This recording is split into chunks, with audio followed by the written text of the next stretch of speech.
Now we receive a beloved friend and brother, Danielsis. Morning, my friends. Receive my warm hug from the other side of this country. It's with plenty of happiness that I'm here with you. I always like to start with thanking the words, but also to thank the opportunity of we being together, because Spiritism gave me two great gifts in life. The first, it was the understanding a new perspective of the universe throughout the great teachings we have received throughout the years. And the one that I was not expecting is the family, a larger family, more widespread, and friends in many places of the country that we would not have the opportunity to meet if we were not for Spiritism. It's very interesting, isn't it? That we are separated by a country, which is a continent by itself, in itself, and at the same time, very close to the heart. And I thank you all for the welcoming, and I send to you all my love. And more so in this time that we are going through in this world, without a question, we have been experienced this high difficulty that has been surrounding us and above us in some levels. These 11 months that we have been in that situation. Who could predict that we would be in 2020? That would be a very different year throughout the planet. So many difficulties, so many obstacles, lots of pain, lots of anxiety. We have now passed through some serious sufferings, in some moments very lonely. The world seems to be in a storm, as our friend Marconi said, this election, which created even more controversy. The great obstacles that this pandemic has caused,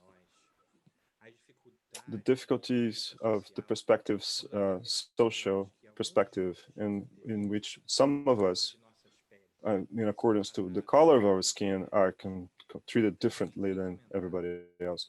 And without question, without talking deeper into these, the difficulties, the big problems of the weather and the earthquakes and fires, large fires, and many difficulties that have been experiencing. And many of these, the pandemic, those difficulties, this distance, this physical distance in which our care requires us to be in that position, we feel that we are very lonely, we are abandoned, as if we are without guidance, as if the world was really a boat in the middle of the storm.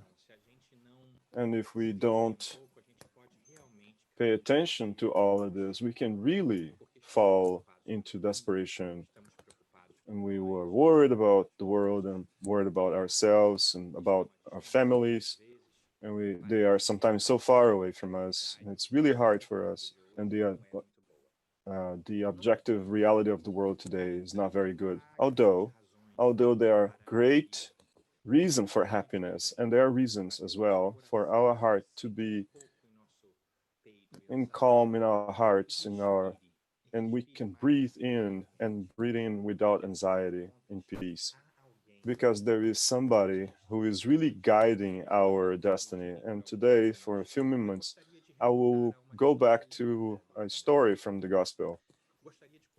I will talk to you about the storm. It's to calm the storm that Jesus brought us some 2,000 years ago. And this calm that came through Jesus, it's very symbolic. And this is our objective today. How can we calm our storm? So let's think a little bit about our storm so that we can understand how we can calm this. This is a passage that you already know. It's on Mark 4:35-41. And I would like to read this a little bit with you so that we can see the story. And we can break it apart and look at each portion of it and see if we can apply those teachings to our existence today. So let's see. I will read this and then we will comment this. And according to Mark 4:35 through 41, we see just six sentences, and it talks about the teachings. And it says the following: and on that day, being very late, he told her, let's go to the other margin of the ocean. And they, leaving the crowd, took him as he was in a boat. And among them there was other boats. And a great storm came, and the wind and the waves and the boat started to make water. And he was sleeping at the front of the boat, and they woke him up. Master, are we not afraid that we're going to die? And he, woken up, spoke to the wind and told to the ocean, quiet down, be calm. And the wind stopped, and there were great calmness. And why are you so afraid? You don't yet have faith? And they had a great fear, and they told to each other, who is this that even the wind and the ocean obey to him? So this is, our friend, is the story that we already know. It's the story of Jesus together with some other friends get into the boat to cross to the other side of the ocean. And it was very afraid of those who were with him were very afraid of what was going on with the storm. And eventually they wake him up. And with his words, he calms down not even the wind, but also the ocean, the waves. And those are friends, his disciples, we get surprised, but how can this man calm down the wind and the waves? And it's a story that seems to be a story for small child, some mythology, so much different than everything and so absurd of other things. But with all great teachings from the gospel, if we stop and we look at it, who knows, we're going to acquire some new perspective that can talk not only to our hearts, but also to explain to our minds how we can survive so much harder, difficult moments. So I like very much when we look at some portions of the gospel and break it apart into areas so that we can look at it from above and we can go deeper into the understanding of this. So we're going to separate this 6 portions and we're going to look at each one of those by themselves. So let's see, during this moment, we can understand everybody in sync. And good it's before lunch, before the great food, because otherwise everybody will just fall asleep, you know. So here we go. Our story starts saying, and on that day, being already late, he told her, let's go to the other side.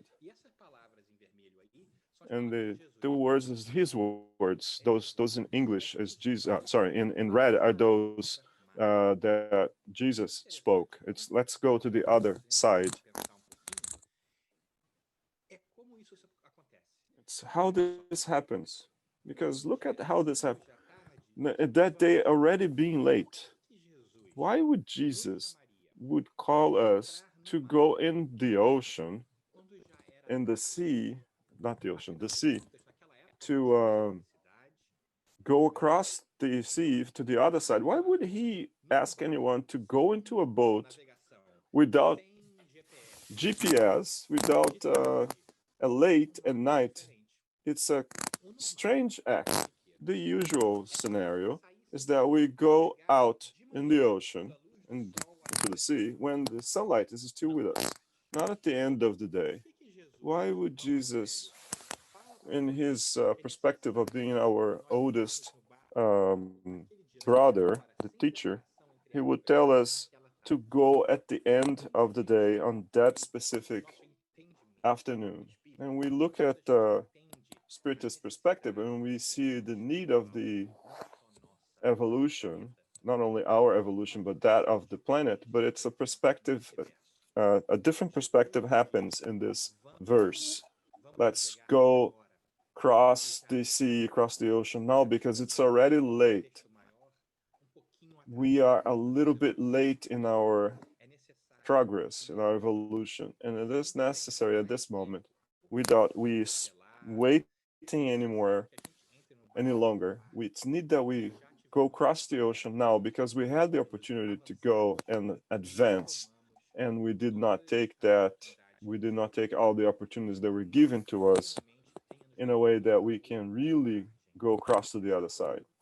This other existence, this other evolutional perspective, this other destination in our evolution, this other side where we are supposed to go. It's a new world, and we are here on this side of the sea, looking at the other side, and just looking at the other side where we are supposed to go, and we can just not stay here.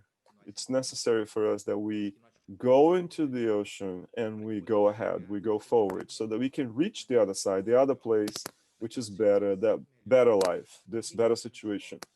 Nobody gets transform themselves or evolve without having and being happy, without having the work of facing the way to get there. This call from Jesus is very interesting because it gives us the perspective that we do this today, now, that we go into the boat of our lives and we go forward. It's very important that we understand that because we have been on this side for a while. We were comfortable for a while and we lost the opportunity to navigate to the other side when it was still light. And now we need to go to the other side. We are in a hurry to get to the other side. It's necessary for us to go to the difficulties of the end of the day. So the moment is very important. It's very consequential because although we are facing all of these difficulties, this is the moment in which we are going to go across to the other side, to the other margin. We are afraid of the world now. We should remember that Jesus is the one who's calling us to reach to the other side. He's the one guiding us, and that's therefore we can calm our hearts a little bit because the decision is coming from above, from somebody who wants something good for us, that tells us it's time. It's time for us to get to the other side. So from this view, this first portion, this first verse of this passage tells us, it's very interesting to us because it tells us about this moment of the planetary transformation that we are undergoing, that the planet needs to go to the other side as a society. We need to do our parts and jump into our boats and go, all of us go into the other side, to the other margin. And that we go to look at the second verse because it's very interesting that the boat itself is very interesting. The second one tells us, and they, leaving behind the crowd, took him with them as he was in the boat, and among them there were other boats. Very lots of teachings embedded in here. And they, the friends, leave behind the crowd, took Jesus. So Jesus is going in the boat, is also part of this trip with us. But we took them as he was. And the life calls us at this moment, it's a very important moment right now, without most of us being ready to go and prepare our luggage to go. We have to go as we are right now. But Jesus is coming with us. And it's interesting for us right now to see that Mark tells us that we have to leave the crowd behind. We have to leave the comfort of being in the crowd and doing whatever the crowd is doing. It's not the trip of the everybody going together at once. It's very individual boats going at the same time. And what are those boats? These boats are the various families in which we are embedded, this small group of people that are traveling together in this difficult moment. And it's very interesting of this moment, the pandemic make us go back in individual boats. Many of us are isolated in our homes, in our smaller groups, without being having all of us that we are used to beforehand, and it's forcing us to very moments of reflection, of internalization. We feel we are disconnected from all the people that we were connected behind, but it's a good thing. It's very good for us because, as it's written on the verse, there were other boats. So we are not the only ones undergoing to the other side of the sea. If we stop and look around us, we'll see that many other groups of people are also going the same direction. But the act of going, of the, it's still an individual act of getting to the other side. And this small groups, this small family, spiritual families in which we are embedded, it's that we have to undergo the transformational moment that's happening today, and that in these little boats that we are really going to understand and look at our storms, be it our family in the world, and be it our those who are around us, our friends, this group of people that in which we are, that we have to understand how to live with them and understand how the storm is going to go through, and revealing its reality. So the question that stays for us is, who is inside our boat? Who is helping us at this moment that we have to navigate this cross? It's a very interesting lesson because these are the ones who will teach us how to get to the reach to the other margin. So those who are navigating with us, we need to understand that will help us to reach to the other margin in one way or another. So without spending too much time on this, we can really sit here and open each one of those, but let's go for it so we can look at whole perspective. Now it becomes very interesting. The storm itself. The storm shows its face. And Mark tells us. And he stood up. Oh, and lots of storms and waves. And the waves reached the boat and was making water. Now think about this situation. A storm comes and with wind, and the water is pushed inside the boat. And the water becomes stronger and dangerous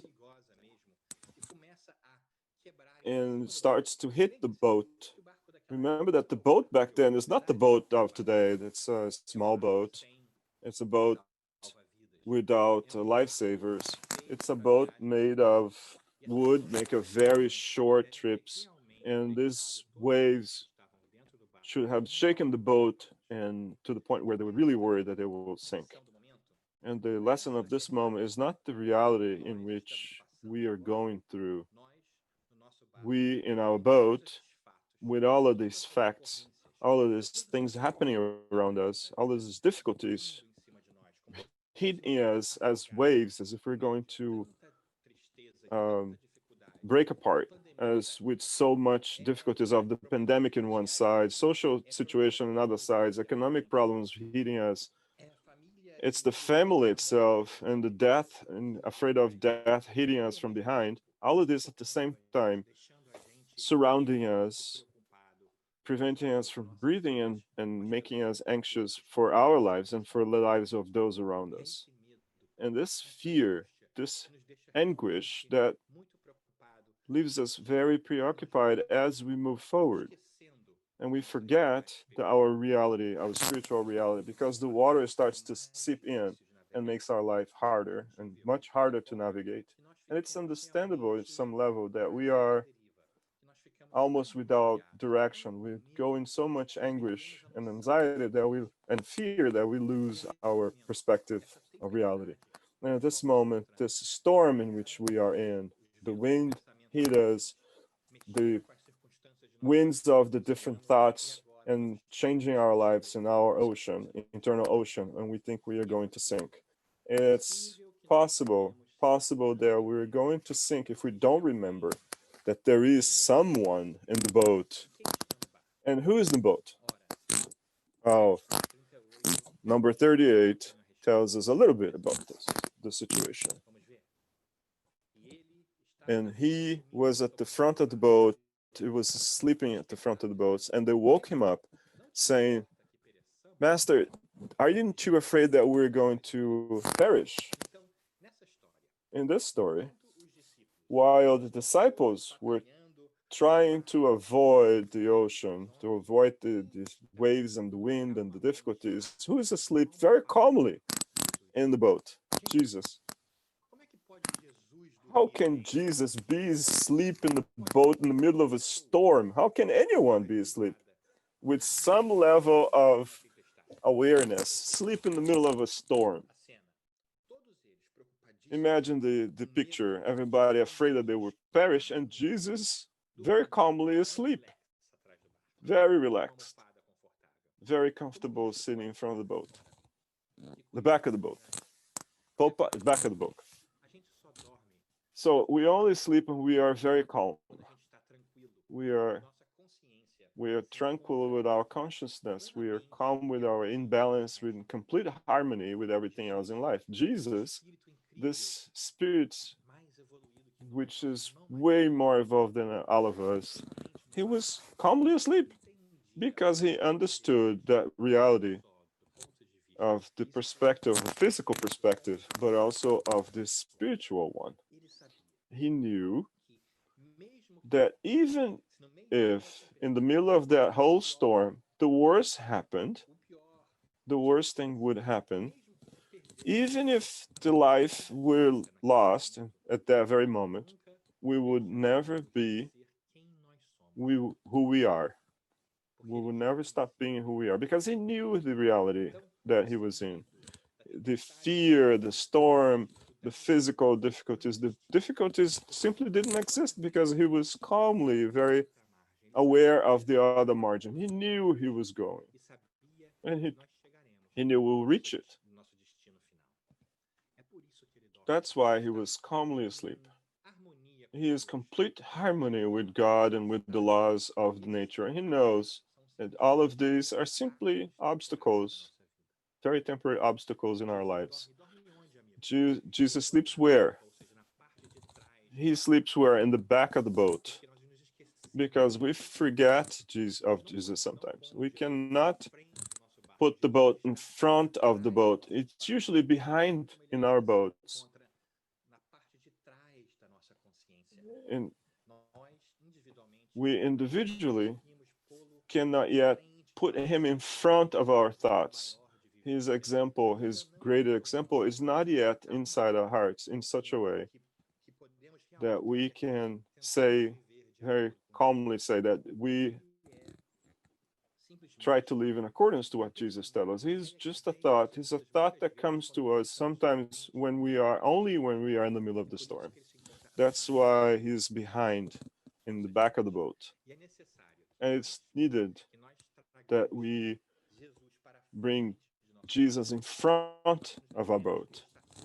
We have to remember he's always with us. Because if we bring Jesus in front of the boat, we bring him all his knowledge, all his perspective of the spiritual world, all this stuff that we understand about the spiritual world, of the immortal spirits, in which that we were never gonna really die. We will leave behind the body, but who we are, without a question, will survive all the difficulties and ahead, and will live throughout eternity.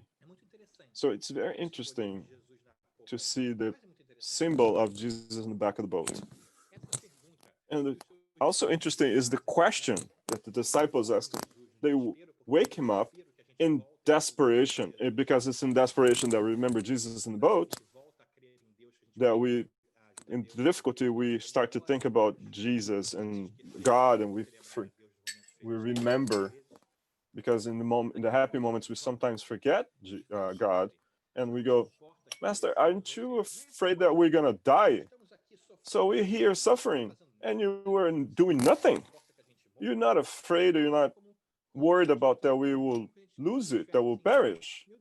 It's almost passing a feeling of guilt, asking God as if God had to tend to us in our needs in the way that we understand that we want it to be resolved.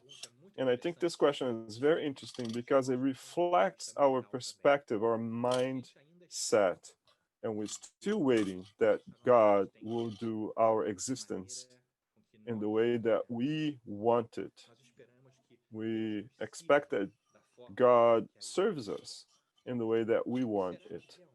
As are we really sure that this is the best attitude? And the answer is, I think it's no, because if the answer was yes, we would still be in the first margin, in the level of comfort that we're, because we would never go into the ocean. We'll just stay on the other side, on the first side, in the first margin, and we'll be late to the festivities that will happen on the other margin.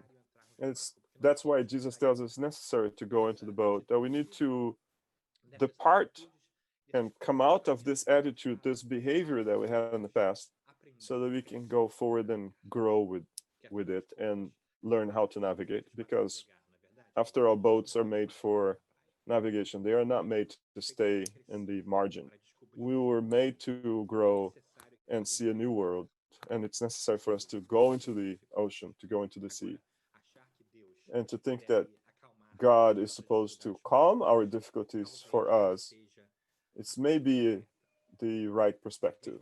But even though in many moments we fight with God, and so how can you let things happen this way, as if God had to do things the way we want it? But look at a very interesting perspective that Jesus brings us when we talk about God does not like us and is not with us. And it's the next one. And we see a change, a very interesting change. Jesus, who up to this moment, as a passive position, sleeping in the back of the boat, he wakes up. And when he wakes up, he says, and he, Jesus, waking up, spoke to the wind and told to the ocean, calm down, quiet down. And the winds stopped, and there were great calmness. And he asked them, why are you so timid? Are you not with faith? Don't you have faith yet? So because it's when Jesus wakes us, he has the possibility and the possibility of calm down the world around us. When his teachings that has been throughout the years, they come from our hearts and they create root in our hearts, we have the ability to say, calm down, wind, and stop bad thoughts and difficulties.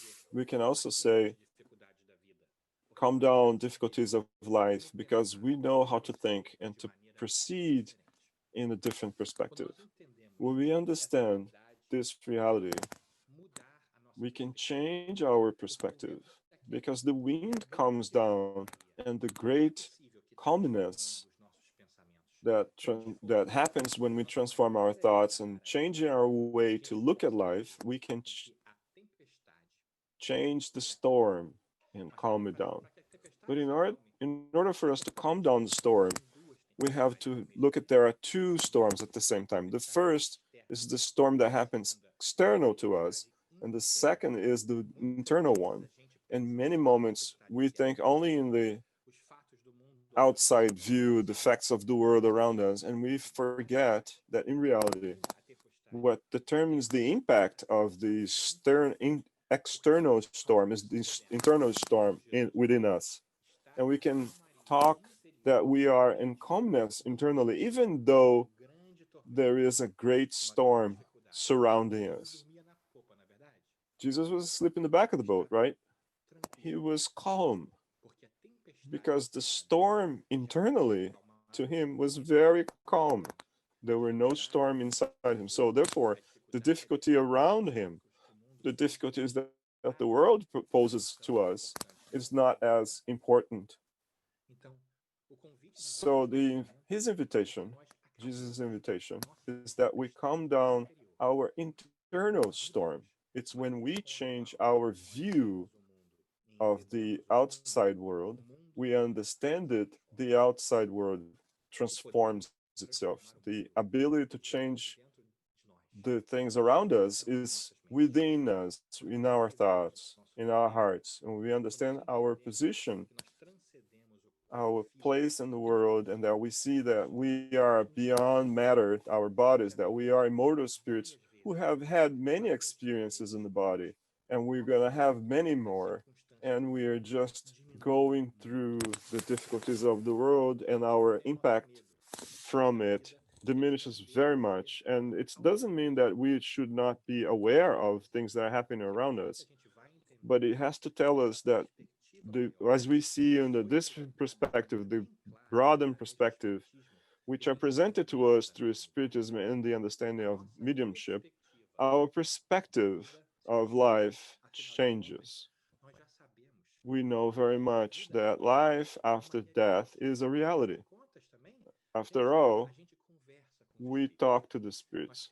We have the opportunity to listen to the spirits that passed before us, who return and tell us through letters and tell us through books, and they send us thoughts and they send healthy energies, and they are around us. So why are we so afraid? Why are we so afraid of death if we know death doesn't exist? It is a very interesting question at this moment in which we are going through. Many of us very worried about death of the physical body from the perspective of the coronavirus, that we are sometimes do things that are not so interesting. We are so many we hit somebody else. We allow our selfishness to protect us and others, and we forget other people who were far away from our boat without care. And it's necessary for us to that we cut our selfishness a bit so we can understand that we are all going together. It's necessary that we help one another because after all, we have all to reach to the other side. All boats need to reach the other side. Calming these storm and the winds that the Spiritist book, the Spiritist doctrine teaches us, we can transform all of this. And at this moment as well, that we in crisis and difficulties, that we are forced to think, to reflect. And that's why Jesus comes with these strong questions. Why are you so timid? Don't you yet have faith? Why which the question means, why are you not yet doing what you should be doing? Don't you know yet? Don't you know what you have to do? Don't you understand that there is life after that? So why are you so timid in this moment in which you have to demonstrate your knowledge, the knowledge that you have already acquired? It's a very strong question. It's not a question for us to feel guilty. It's a question so that we can think about, why am I so afraid of death? Why am I so afraid of life? If I know, if I understand, if I read, if I have received messages from the spirits, my friends, or I am a medium in some cases, and I pass those messages through, why are we still afraid and carry this fear in our hearts when we know life doesn't end? In this moment of reflection is very important. It's a blessing in some level because without this reflection, without this need for us to go forward and transform ourselves, we are not going to reach to the other margin. We are not going to calm down this storm that lives inside our hearts. Without the reflection, without the transformation, self transformation, we will always be in the middle of the storm in anguish because we feel we have no control of the circumstances. But in reality, is we are always in control because we are all in control of ourselves. And we know that there is a stronger, somebody stronger at the realm, that there is Jesus in our boat, that we sometimes ask, how can that be? How can a spirit so incredible like Jesus bring so much outside of reality? Mark brings us this view very clearly in this passage, and they feel a great fear across themselves. But who is he that even the wind and the waves obey to him? These teachings are so strong, so wide and deep that they can calm all the storms. And it's the teachings of the true life, the spiritual life. How many of us transform our view of the world, and that way the world transforms to us. And when we think about life, not from the immediate perspective, but in the perspective of the immortal spirit, everything transforms. We no longer act at that very moment and because of that moment. We act in a way that we can see the good on it in the long duration, a long, and we stop hurting those who are around us to reach what we want, consciously or unconsciously. We start thinking in terms of making decisions, looking at this immortal spirit, and we start asking ourselves if this desire I have at this moment is probably not good for me as a spirit, as an immortal spirit. And this changes the perspective. We can understand how we operate in the world. And it's very fascinating that when we can transform our understanding of life, of physical life, for the towards the understanding of the spiritual life, it's not comfortable, it's hard, and it's a different view of thinking. We are forced to go into the boat in the middle of the life, and in reality we can be at the first margin, but Jesus tells us that we have to go undergo this transformation. Let's go now, even though it feels like it's very late, even though we still have difficulties to think what's ahead of us because we don't have the light in front of us.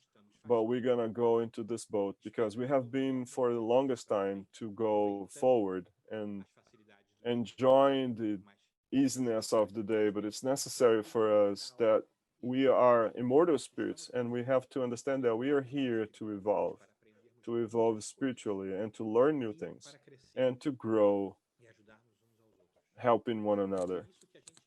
That's why we go into the boat of the family and we go back into the world and we work in smaller groups. And it's these smaller groups that we can really learn how to navigate by ourselves, because it's doing that we learn.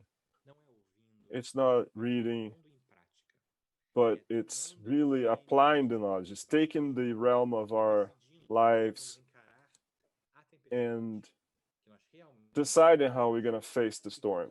When the storm comes, and it has to come, we will have the opportunity to find out how we're going to face the storm, how we're going to behave in that storm, and if really that we learned can be applied. We sometimes lose our hairs, for those of us who have hair, and in reality, God does not give us problems beyond our abilities to resolve them. How can God, who loves us, would give us a problem that we cannot solve? It would be unreasonable. It would be so every problem that comes towards us, that shows up in our lives, can be resolved, and therefore every problem that comes in our existence is a improvement to our spiritual well-being. So if a difficult comes towards us, it's because we are ready to solve it. We, our friends, are born to solve problems. We're not born in this life to enjoy of the laziness, immortal laziness. We came to work. So when the problem pops, we should change our perspective and say, oh, the storm is here because there is something I need to learn. What is it that I need to learn? And how can I help and be helped for those who are around me in this boat that we're going through? And the answer is simpler than we think, so that we can think clearly how to behave, how to transform ourselves. It's necessary for us to wake up the Jesus who is in the back of our minds, that we wake up these knowledge that we acquired of benevolence, of justice, of understanding of the spiritual world. When we in the middle of the storm and we forget and we stop to think and meditate and we wake up to Jesus that is within us, the Jesus who is in our hearts, these teachings we have been learning throughout the centuries, because we don't only learn in this life, we bring knowledge from other lives, from previous lives, and we wake up these understandings of the larger life, the spiritual life, and when we understand this understanding, we can understand, we can live those that we are immortal spirits. The difficulties on the outside, on one life, it's easier. They calm down. Think about it with me. You who resolved many large problems, you have faced many difficulties in many lives, but you managed to navigate and you were here. And tomorrow, and you're gonna be in another life with other problems. And you will have passed through these problems here. We will solve our problems without a question. So we should calm down our hearts so that we can think better, we can act better, so that we can really consider all the difficulties and obstacles around us and make decisions who help us to be better people, better spirits. We're not only here to survive the difficulties, but we're here to live well, to be happy living, to have the happiness of being together and have this tranquility in the middle of the storm. It is possible that we are going to be well and calm in the middle of the greatest temperature storm throughout the planet. We will, it's possible for us to be happy with our friends and our families, even in the middle of a pandemic, even in the middle of a society who is fragmented and unjust in many moments. Even our neighbors are not treating us well, because the peace internal to our hearts is the lesson that Jesus came to teach us. When we transform the peace, in interior peace, into reality, then the outside will change. What a beautiful teaching, and makes us think of who is this man, who is this messenger, this divine messenger who sacrificed so much that we can have the perspective of living well in an example given to us, and to see how his life was so that we can act throughout his life, and that way we can learn and understand how we can also get there. He faced so many difficulties in this life. He did not need, he was abandoned, he was lonely, he was denied by all his friends, and yet he resigned, he did his work, and came back to tell us that life continues. If there is, after all, one message that a teachings of Jesus tells us, is that we can win the world, as he said. He resurrected, he came back after that in the cross, he came back to be with us. So we can also wake up and wake up of the reality of this the physical body even after death. And so good that we are today, that we can understand today that the storm that's outside is temporary, that we are having within ourselves ability to understand life and understand why the storm is happening. And that we, in this trip from one margin to the other, we are ready to face those difficulties and resolve them. We asked to be born in this moment, in this world, with the people that are surrounded us so that we can put in practice everything that we have been acquiring throughout the years, throughout the centuries. And so good that remember lastly that we are never alone. We have the boat of our friends surrounds us, and many other boats who are also going through the same difficulties. And we have a boat of spirits from the benefactor spirits who came us to help us, who came us to support us, all in the other dimension. We are never really alone. We have the illusion that we are alone. But even if we are physically separated from one another, we can be together digitally. What a beautiful thing. What a wonderful thing that the pandemic is happening to us at the moment in which we have the technology to be connected to one another. I am 2,600 miles away and talking to you, feeling myself connected to the hearts of those who are in Boston, of all of you. We have so much to celebrate.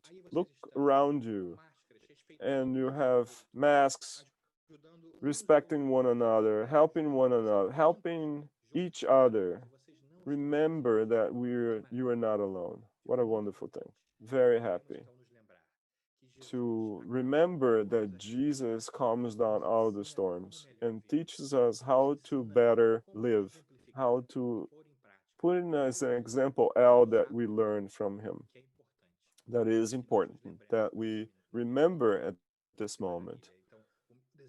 I wish all of you now and ever that Jesus be our greatest example so that we can calm our internal storm and therefore change the external storm, which will calm down over time and be Jesus in our hearts and be in our boats and our minds, and we can learn how to wake him up, bringing him in front of our lives. So be it.